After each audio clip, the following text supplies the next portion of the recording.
Ассалаумағалейкум, құрметті әріптестер және YouTube желісінің оқырмандары. Сіздерге онлайн мектепте келесі видеоны жасап отырмын. Бұл видеода сіздерге не айтылады? Жалпы журналда аралық өткен күндерде толмай қалған немесе жаңағыдай белгіленбей қалған сабақтарды немесе күндерді журналдарыңыз ашылмай қалған, былайша айтқанда толтырмай қалған, сабаққа келді келмеді деп белгіленбей қалған күндерді қалай анықтаймыз?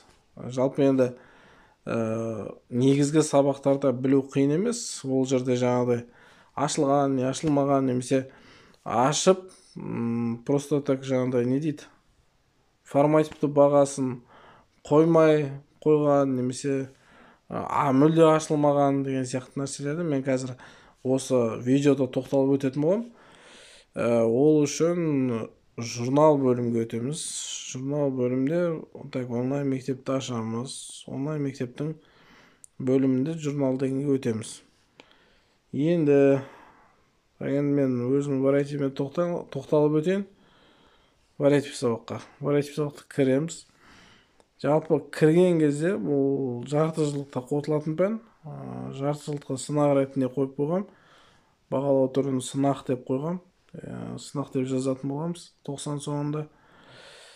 Так, енді қарасаңыздар, мына жерде қатысты деген нәрсе тұр, Ол нәрсе журналды ашқан кезде бірден осындай тұрады. Жалпы ешқандай сабағын басталмаған кезде 90 басында тура осылай тұрады.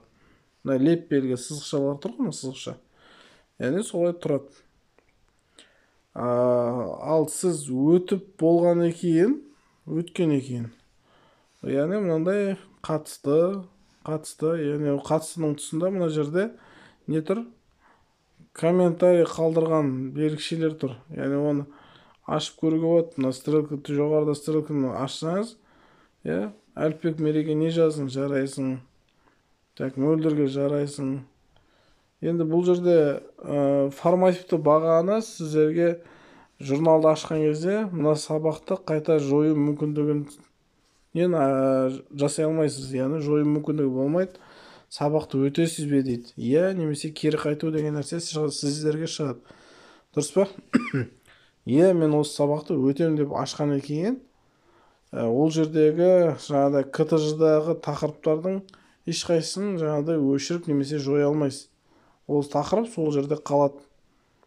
Өйткені сіз журналды ашып қойдыңыз деп көрсетеді ол жақта да өшіретін кезде сіздерге. Сондықтан журналды ашқан кезде, деп келсін беретін кезде мұқият тақырыпқа мән беріңіздер. Енді ол жерде тақырыпқа мән берерден алдын сіз КТЖ-ны құрған кезде әрбір нәрсені дұрыс құруға әрекет жасаңыздар. Күндерін дұрыс қоюға, тақырыпты дұрыс қоюға, яғни қайта өңдеу мүмкіндігі сіздерге берілмей қалады. Яғни журналды ашып қойғаннан кейін.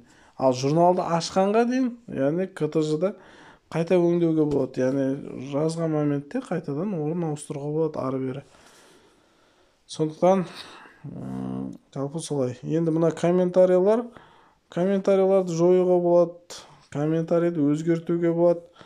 Мынаны сақтап қойғанның өзінде, журналды толтыруды басып, сақтап қойғанның өзінде, мына жарайсыңдарды мысалы жаңағыдай тамаша, кереметсің деген сияқты, немесе мынандай басқаша сөздермен жазып, мына жердегі комментарийларды өзгертуге болады. Бірақ формативті бағалар журналды ашып, формативті бағасын қойып, сақтау батырмасын басқа алып, қайтадан кіріп, мен оны өзгертем дейтін болсаңыздар, онда ол уже өзгертілмейді.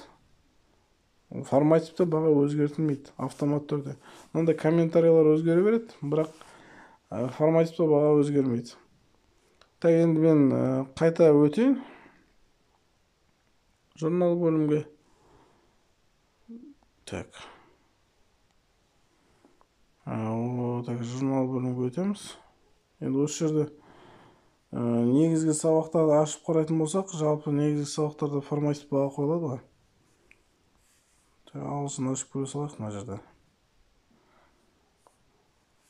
Яғни мына жерде формативті бағалар қойылған, мысалы. Формативті бағаны қазір өзгертем дейтін болсам, ол өзгертілмейді. аралық енді ол жерде негізгі сабақтарда білу қиын болмайды, жалпы негізгі сабақтарда. Ал қалған сабақтарда жалпы жүйелеуге болады екен.